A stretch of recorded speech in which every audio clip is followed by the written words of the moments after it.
Thanks. Well, yes, change of tact for me. Formerly long-term conditions lead, looking after regional environmental control systems, communication aids, and Northeast Drive mobility across the northern region.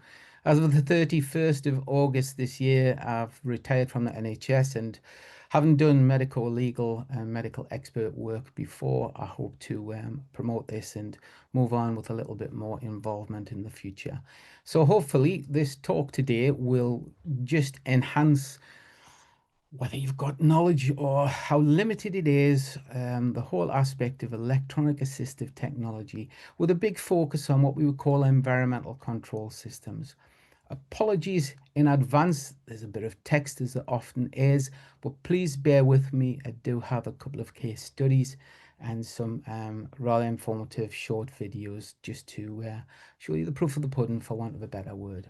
So electronic assistive technology, of course, we hope to achieve greater independence, a massive goal for individuals who are left deemed with a situation unlike our own.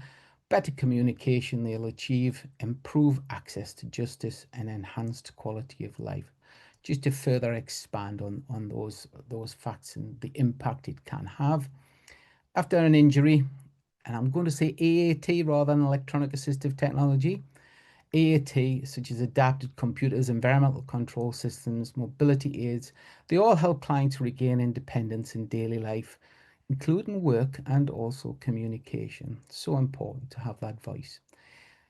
Support and rehabilitation, technologies like electronic prosthetics or cognitive support applications assist in physical and cognitive rehabilitation, helping clients manage their conditions and track progress. And improving communication, very important. Speech generating devices, voice recognition, text to speech, lots of software enabled that does enable injured clients to express themselves clearly during legal interviews, assessments, and court cases. Better access to legal support. EAT allows injured clients to read, understand, and sign legal documents, attend virtual meetings, and stay informed about their cases, ensuring they are active participants in their legal process. Improving quality of life. By reducing dependence on carers and improving communication, EAT contributes to greater confidence, dignity, and emotional well-being for injured clients. That total aspect of self-worth is so important. Demonstrating a need. Importantly, in personal injury cases, the assessment and provision of EAT can form evidence of ongoing needs, supporting claims for damages or care costs. A statement I often repeat so many times.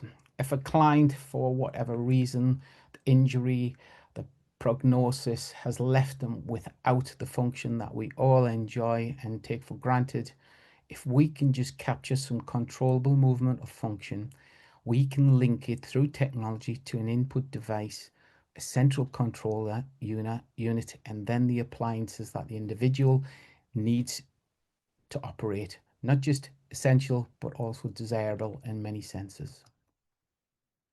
Main functions of environmental control systems, and like EAT, I'll call environmental control systems ECS to shorten it. Security, so alarms, door locks, intercoms. Communication, telephones, mobile, landline, texting. Comfort, lights and heaters. Entertainment, your whole range of TV, video, hi-fi, DVD. Home control, included in that, have example doors and windows, and of course computer access. And now what is so important 30, 40 years ago was a luxury, not now. Internet, social media, and gaming form a big part of everybody's life and their expectations and what they hope to and want to achieve. We have here an example of a study. There's not many examples out there where there was a random selection of people who were using ECS, and what they reported was significant improvement in 7 out of 17 functions measured. 25% felt that they were actually enabled to live alone because of the system installed. 25% avoided admission into care. 38% said that they were given a purpose in life. Again, that word, and I don't apologize for using it, self-worth. And 82% reported less need of daycare. So relieving not only the goal of independence, but also relieving the burden on the care group in general and improving safety and security, all notable functions. A positive attitude towards technology can help make the system a real success. It's all about the assessment process, each case on its merit, how we can actually integrate, but also introduce the individual to the technology and gain some form of positive attitude. Sometimes that can be a staged approach, and it's something that we have to take as it comes, as I said, each case on its merit. But the positive attitude, if we don't achieve that, the equipment, as with a lot of assistive technology, would just gather dust. I mentioned before, capture an available controllable function, really, really important. Access methods. We take for granted the fact that we pick up our remote controls, we pick up our mobile phones, and we access the screen. And the words we use for that is direct access. A lot of the individuals I've worked with over the years, for whatever the reason may be, don't have that fine finger dexterity or hand function to enable them to do that. However, some do, and it may be that, for example, somebody sat in their wheelchair with a device mounted appropriately can be accessed via direct access, but that may change when they return to bed and they're, for want of a better word, splintered in a position that they can't function in terms of achieving that touchscreen functionality. And what we would always use, I have to say, by the way, direct access is by far the fastest and quickest method to use devices and to integrate with the technology. But on occasion, what we have to do is consider switch access. And this is where it's almost a science in itself, capturing that available function and how we can translate that to being repeated on the devices that we deem appropriate for the individual. A couple of examples here. This one I always pick on because I don't like it. It's a suck blow switch. It has saliva traps and various things, but you'll see in one of the case studies I'll show you a little bit later on where it's very effectively used. Grasp switch, necklace switches, it's massive, the capabilities and what there is actually out there from fine touch switches and recent developments, which again I'll come on to a little bit later on.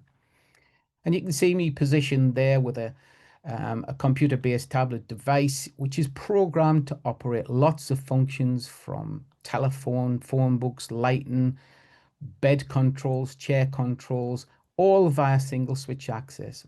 And the capturing the available function the individual has, that could be a little bit of limited lateral head movement, foot movement, gross movement from upper limbs, whatever. And you'll see the switches positioned here, one on my hands and one next to my knee. And once that's initiated, it will scan and scroll through the various icons to be selected again to operate that function. On this device, we're looking at internet, we're looking at applications, lots of things. However, the device next to it is very simplistic with a very simplistic menu.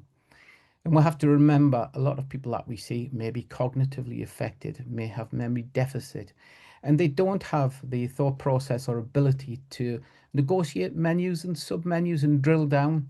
Again, each case on its merit. It has to be said that in terms of NHS provision, simplistic devices are by far the most effective nationally.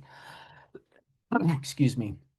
And although that's simplistic, it means the individual in their anxious periods throughout the day or nighttime can raise the alarm, turn the TV on and off, a lamp. How important is the fact that you can add light to a situation of darkness throughout the course of the night? Another example where stuff is segmented into telephone, TV, home control, and easily accessed and easily operated. Prompt and voice announcements to help prompt the individual as to what they need to select. Simple, effective. Technology is very good on this equipment, but its use and how you use it can be as easy as we need to, limited, proportionate to the individual's capability. Switch mounting.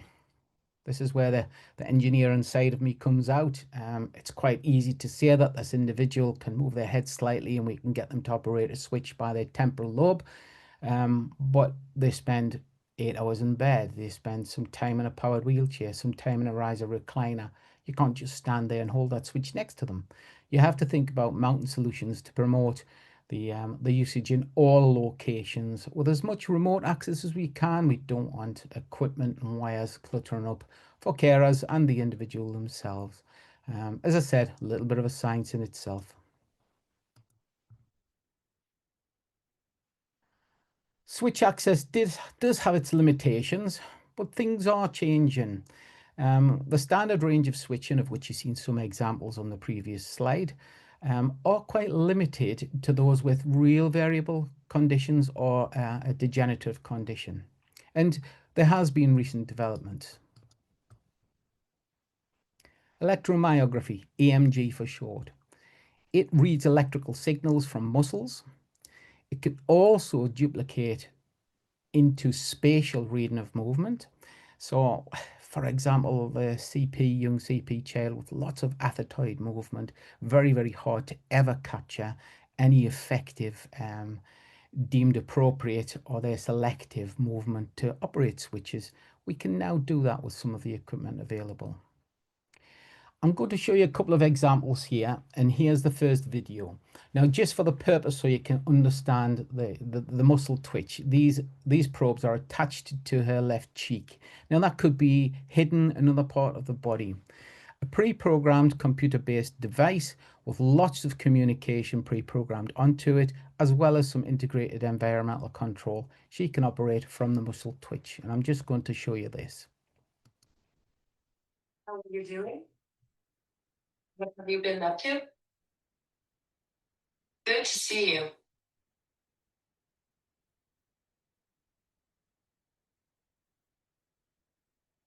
When will I see you again?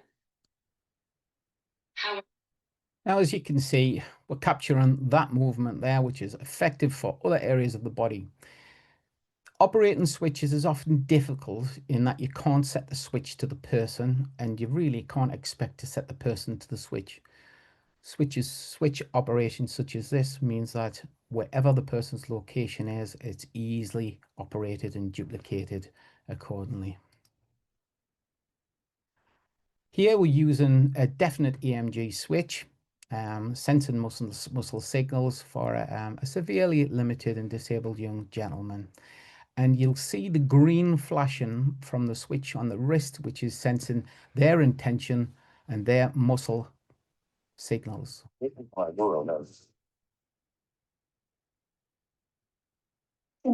this is the clicker, the neuron node, and it gives you IG full pop.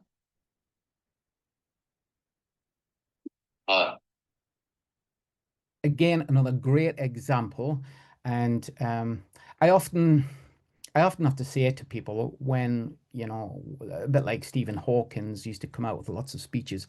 It isn't text written in lifetime. It's often prepared prior to. And a lot of communication aids are set up with a vocabulary and with sentences that can be selected for a very short burst of output. This is my neural node.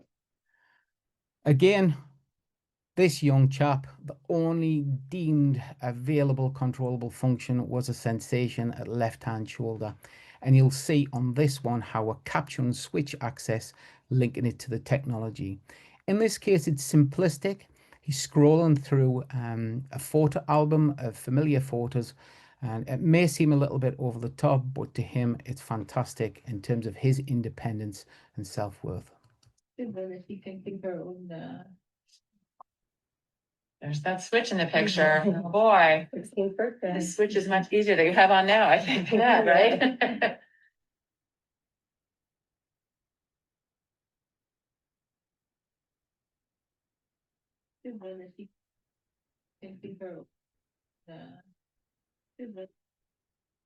Right, apologies for that. Switch access again. Wow, there's so many developments out there. A lovely little device I found for integrating with a computer for somebody who has no upper limb function.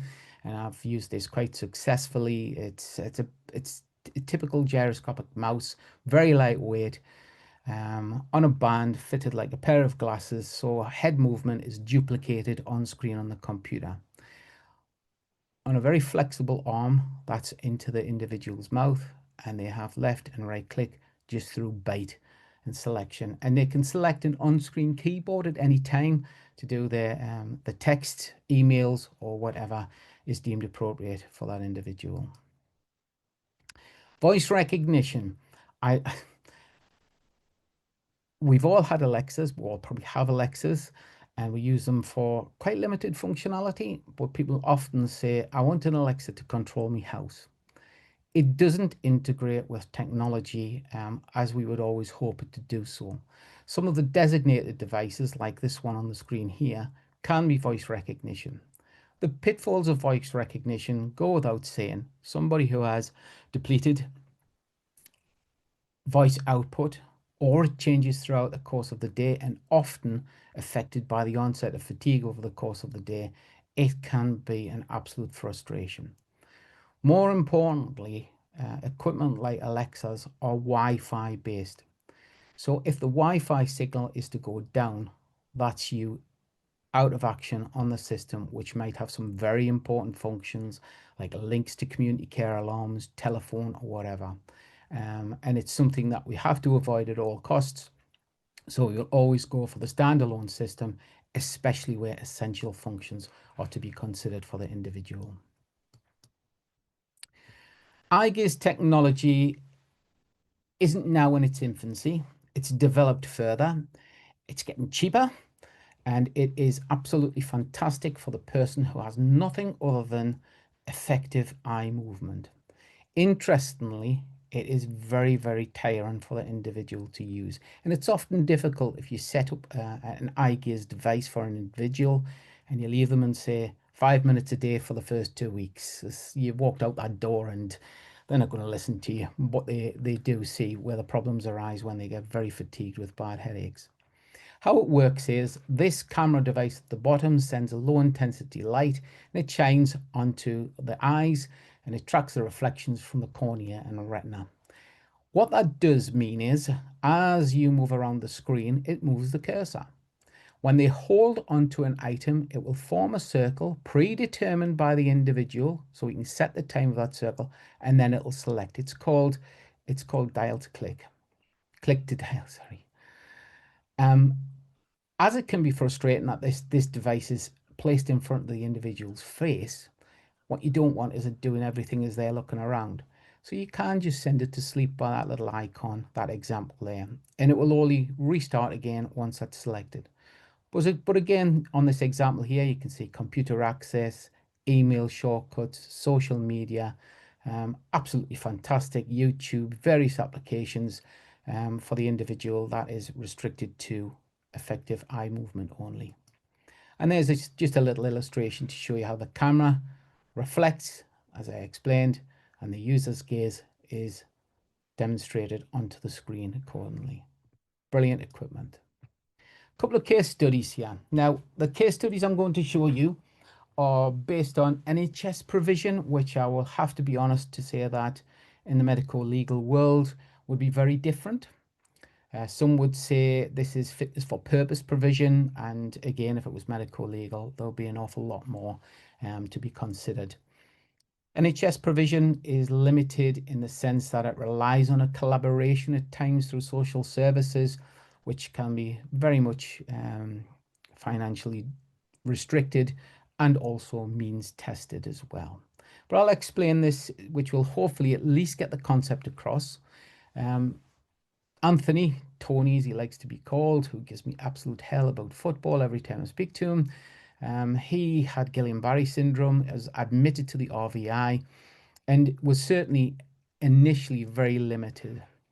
He could only demonstrate lateral head movement and required high level of postural management, and that required a lot of specialist seating. He has progressed to upper limb gross movement. That is just generalized movement of upper limbs. Big frustrations in terms of functionality requiring any form of finite finger dexterity. He doesn't have that ability. This almost looks cumbersome. It's featherweight. You'll have to take my word for it. It's clipped onto a band around the back of his head. It's a gyroscopic head mouse. He spends most of his days in his powered wheelchair.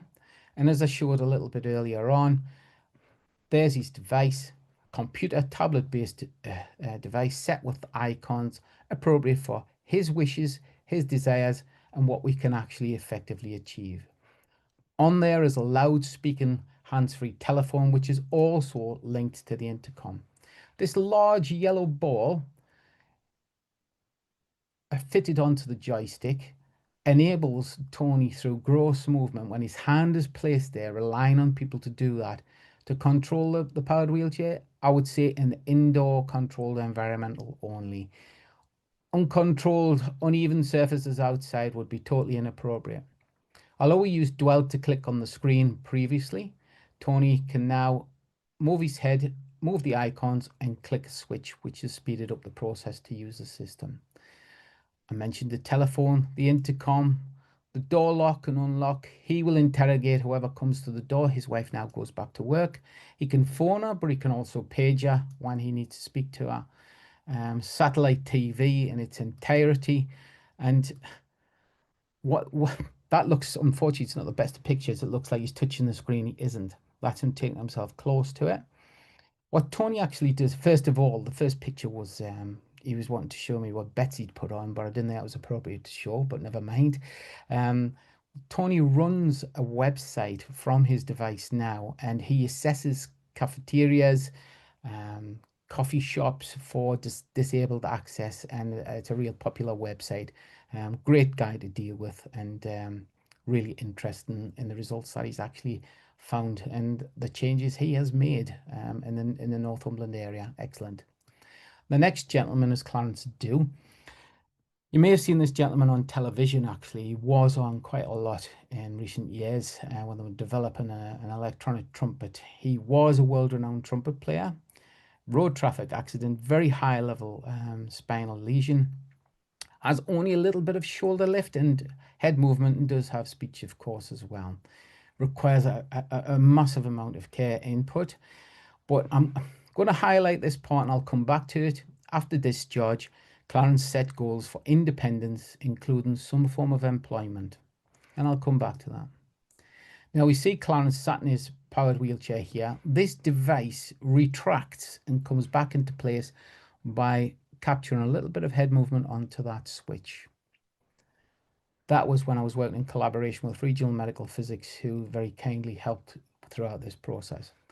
You can see the chin control joystick. It has various switches integrated to other technology. This being his important one, his suck blow switch. And that's how he scans through his environmental control system control unit. Trumpet player, suck blow switch. Maybe there's a link there, but that's Clarence's preference. Didn't want voice control. Was dead against it, and he has the scan speed set to the fastest permissible speed and really does work his equipment effectively. Typically, intercom to carers' rooms, external area. He calls his through ceiling lift. He operates door lock units. He has a central compressor in the house linked to power door openings throughout as well. And we can see him seated there with his typical deck telephone, the ones we pick out the holster and walk around. Headset on. Why the headset? Very private with his calls and doesn't want his carer listening. Takes himself off independently around the block on a night time and has a mobile phone hidden out of sight, but can, through the dynamic screen, call whoever he needs to or carers accordingly. Entertainment and computer access. Clarence did have a big celebrity fundraising event at the Albert Hall, and there is an awful lot of money through charity, and he did not want a property built. He wanted a property in a certain street in Jesmond and Newcastle. When one came available, he bought it, and he modified it the way he wanted it. In every room, he put this infrared reader, taking signals from his control device, linked to a 200 stack CD player playing nothing but trumpet music. And I often joke with clients to say, is this why you go through so many carers and personal assistants? Because that can not blast out. But never mind, it keeps him happy, as does his hands-free phone. Computer access, he does use an effective voice recognition package now. In terms of comfort, he has a profile in bed. We integrated with that bed, and you can see these two what look like swan-like devices. They're suck-blow switches. Wherever Clarence is positioned in bed, those suck-blow switches will be brought into his reach, and they're attached to the moving section of the bed head. I must note, because when that bed head comes up, the switch has to come with him rather than him move away from the switch. Things have changed of late. Tissue viability issues and concerns mean that we've had to introduce some voice recognition that he can use when he's in bed as well, but been effective for many years, as well as ventilation and overheating problems typical to high-level spinal injury. Light and control. I did mention before, he set some goals for increased independence. He says that this has far exceeded what his expectations were in terms of returning to some form of employment. Although he can't play the trumpet, Northern Symphonia got in touch with Clarence and have since employed him at what was called the Sage. It's now the Glasshouse building on the banks of the Tyne in a teaching capacity. What they've done is they've duplicated an awful lot of what Clarence had at home. So on entering that big building, he can call the lift, he can open his office door, he can page his carer that he doesn't want standing on his shoulder throughout the course of the day, and he can phone everybody. So yeah, a real good result there. Computer access, there is a lot of equipment out there. The trouble is getting that unbiased knowledge and recommendations. Some of it is very reasonably priced, some of it is very expensive. And a couple of examples here. This one here, it tracks head movement, and you just click on an icon, pull up the on-screen keyboard for texting, for emails, whatever. A simple solution here, dampen joystick. What I mean by that is the person with tremor, when they grab that joystick, they have to force it to move the icon, the cursor around the screen. And that can often reduce tremor or even eliminate it whilst they're using it as well. Each case on its merit, assessment will deem appropriate what's right for the individual. Some time ago, in the NHS, you have to prove your worth, and I used those words before, which they used a lot. Good business, bad business, and how I had to prove it.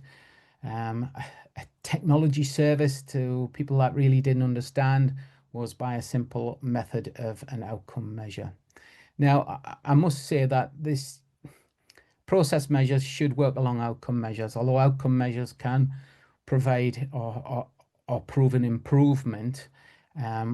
Process measures should also do that, delving down to why we've achieved that and what we can do further. The tool I developed did look at categorizing a level of impairment. The main function we were able to measure was their personal activity, but also their participation, and then of course their well-being. Shared understanding of progress and impact for every, and I've said service user in this case. Recent advancements, very, very exciting, very expensive, and in terms of funding considerations, it remains an ongoing issue. Wheelchair services certainly don't have the funding to do this, maintain, or support, hence the notification really to the medical expert and the medico-legal field. The eye gaze I mentioned to you before, what this device does is it's got a camera on the back so the person can see where they're going, and they drive to wherever they want to go through selection of the arrows. And again, a short video.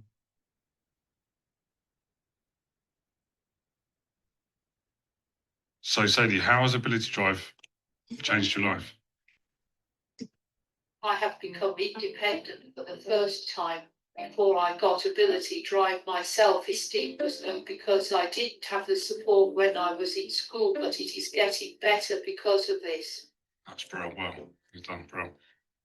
And in what things can you do now that you couldn't do before, you struggled to do before? Self into another room and I can dance round. Brilliant. And I hear you like a bit of shopping. Does this mean you can get out to the shopping centre more easily? Look at what I want to look at in shops instead of waiting for someone to move me to, for example, box sets or joggers. But I don't tell my mum where I am going, which is not fun for her, but it's really fun for me. But on a serious note, I don't necessarily need a wheelchair trolley, which really hurt my knees.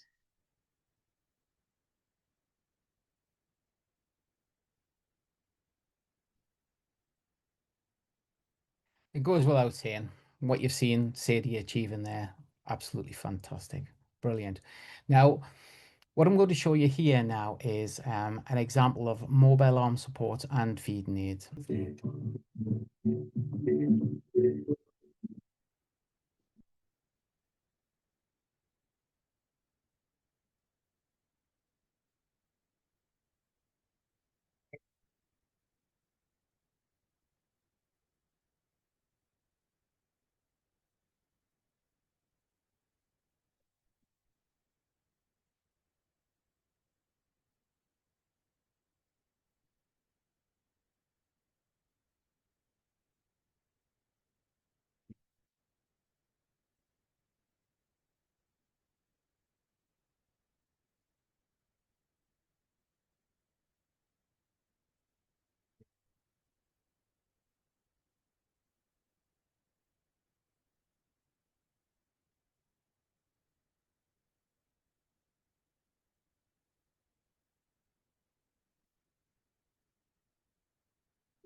Charlie, what do you think? Yeah. Thumbs up. Fantastic in terms of integration, independence, and self-worth. Now, that device, the parameters are all adjustable and resettable. You could have it going from compartment to compartment around the four. You can have it doing 2 selections out of one and 1 out the other and none out the third, and it can be set up accordingly. But great piece of equipment, and well, the benefits were there for you to appreciate. Smart system powered wheelchairs. We've seen Sadie driving her eye gaze control chair. You know, tapping into the motor industry and anti-crash technology.